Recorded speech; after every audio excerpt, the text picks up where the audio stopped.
Hello student, आज हम पढ़ेंगे अन्योक्ति अलंकार। जहाँ किसी अन्य व्यक्ति या वस्तु को लक्ष्य में रख करके कोई बात किसी दूसरे के लिए कही जाती है, वहाँ पर अन्योक्ति अलंकार होता है।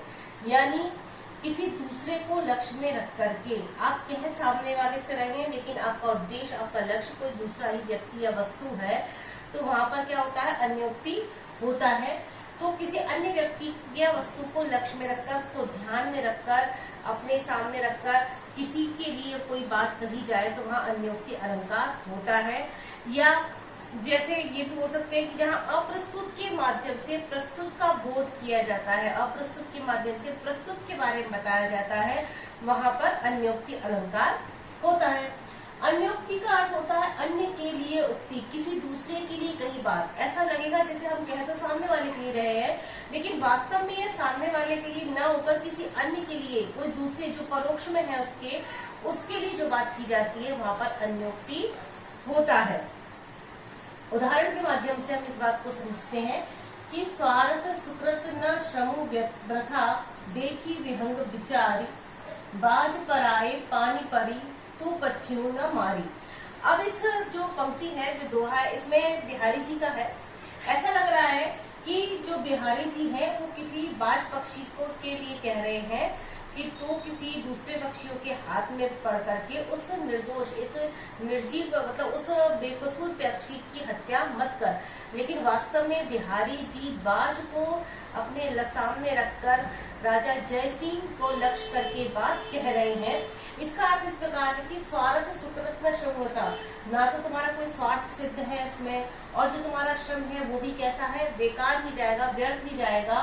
देखिए हम बिचारी, उस बिचारे पक्षी को देख करके बिहारी जी कहते हैं कि बाज पराए पानी परी, बाज पराए है बाज पक्षी, पानी परी यानी दूसरे व्यक्ति के हाथ में पड़कर। देखिए अब पानी का अर्थ हाथ है कि पराए हाथों में पड़ करके, पराए लोगों की बातों में आकर के, तू पक्षी न मारी, तू उस पक्षी को मत मार। तो यहाँ पर ऐसा लग रहा है जैसे बिहारी जी क्या कह रहे हैं, बिहारी जी बाज पक्षी को ये बात कह रहे हैं, लेकिन वास्तव में बाज पक्षी को सामने रखकर ये लक्ष्य किस पे किया गया, ये बात किसके लिए की गई है, राजा जयसिंह के लिए की गई है। ये राजा जयसिंह जो औरंगजेब के बहकावे में आकर, उसकी बात में आकर शिवाजी हिंदुओं के ऊपर आक्रमण करते हैं, तो वहाँ पर राजा जयसिंह बाज को सामने रखकर, उसको लक्ष्य में रखकर राजा जयसिंह से ये बात कहते हैं कि हे महाराज, आपका न तो कोई इसमें स्वार्थ है, न ही आपको कोई इसमें सफल कार्य होने वाला है, और आपका जो परिश्रम है वो भी कैसा होगा, बेकार ही जाएगा। इसलिए हे राजा जयसिंह, आप औरंगजेब की बातों में पढ़कर, बाज पराए पानी परी यानी तुम दूसरों की बात में पढ़कर, औरंगजेब की बात में पढ़कर तू पच्चू मारी, उन शिवाजी की हत्या मत करो, उनके ऊपर आक्रमण मत करो। तो यहाँ पर लक्ष्य किसको रखा गया है, यहाँ पर बाज, लेकिन बाज के माध्यम से किसके लिए कहा गया है, जयसिंह, राजा जयसिंह को ये बात कही गई है। और पक्षी जो है यहाँ पर, वो पक्षी कहा गया है, किसे कहा गया है, पक्षी, शिवाजी को यहाँ पर कहा गया है। तो लक्ष्य में यहाँ पर बाज को रखा गया है, लेकिन बात किससे की गई है, राजा जयसिंह से की गई है। और जो बात कही गई है पक्षी के माध्यम से शिवाजी के बारे में कही गई है। तो किसी अन्य व्यक्ति या वस्तु को लक्ष्य में रखकर जब कोई बात किसी दूसरे से कही जाती है, तो वहाँ पर क्या होता है, वहाँ अन्योक्ति होता है। एक अन्य उदाहरण है जो हम कई बार देखते हैं इसका, कि माली आवत देखकर कलियन करी पुकार, फूले फूले चुन लिए काली हमारी बात। ये कबीर जी का दोहा है। इसमें सीधा इसका अर्थ ऐसा लगता है कि माली आवत देखकर, माली को आता हुआ देखकर, कलियन करी पुकार, जो कलियां हैं वो पुकार रही हैं, पुकार करके कह रही हैं कि फूले फूले चुन लिए, फूले फूले यानी जो उपवन में जो फूल है उन्हें आज तुम चुन लो, और काली हमारी बात, जब हम कल फूल बन जाएंगे, आज हम कली हैं, कल जब हम खिलकर फूल बन जाएंगे तब हमारी बारी आएगी, तब तुम हमें तोड़ लेना। तो वास्तव में यहाँ पर बात किससे की गई है, माली से की गई है, लेकिन माली के माध्यम से ये बात की गई है काल के लिए। ठीक है, फूल यहाँ पर कौन है, फूल यहाँ पर वृद्ध व्यक्ति है, और कली यहाँ पर जो युवा है उनके लिए बात की गई है। तो माली, फूल और कली को लक्ष्य में रखकर ये बात किसी की है, काल, वृद्ध और युवा लोगों के लिए की गई है।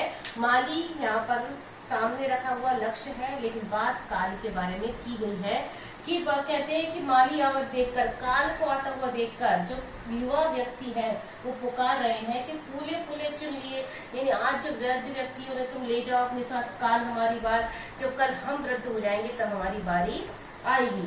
तो लक्ष्य में माली फूल कहीं है, यानी जबकि अन्य व्यक्ति को लक्ष्य में रखकर कोई बात किसी दूसरे के लिए कही जाती है, तो लक्ष्य में ये रखे गए हैं, लेकिन बात किससे की गई है, इनके लिए की गई है।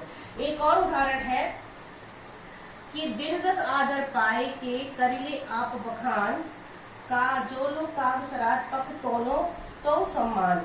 अब यहाँ पर ऐसा लग रहा है कि जैसे किसके लिए क्या है, दिन दस आदर पाए के, दिन दस यानी 10 दिनों का आदर पाए के करिले आप बखान, तुम अपने आप का बखान कर लो, अपना वर्णन, अपनी प्रशंसा, अपनी बढ़ाई बड़प्पन कर लो।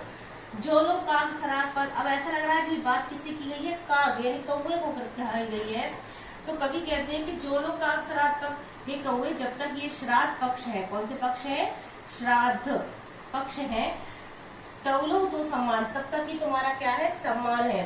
तो ये कौवे के माध्यम से ये जो बात है, ये बात किससे की गई है, ये जो ओछे किस्म के लोग होते हैं, नीच किस्म के लोग होते हैं, उनके लिए बात की गई है कि दिन दस आदर पाए के जो ओछे व्यक्ति होते हैं वो 10 दिनों का थोड़ा सा सम्मान पाकर क्या करते व्यक्ति अपनी प्रशंसा आप करने लगते हैं। तो वो कहते हैं जो लोग काग सरात पर, जब तक तुम्हारा समय चल रहा है, अच्छा समय है तुम्हारा, तोनो तो सम्मान, तब तक ही तुम्हारा क्या है, सम्मान है। जब तुम्हारा समय खत्म हो जाएगा तो तुम्हारा सम्मान भी खत्म हो जाएगा। जिस तरह से श्राद्ध पक्ष खत्म होते ही कौवे का सम्मान भी कैसा होता है, खत्म हो जाता है। तो अन्योक्ति अलंकार, जहाँ किसी अन्य व्यक्ति या वस्तु को ध्यान में रखकर, उसको लक्ष्य में रखकर कोई बात किसी दूसरे के लिए कही जाती है, वहां पर क्या होता है, अन्योक्ति अलंकार होता है।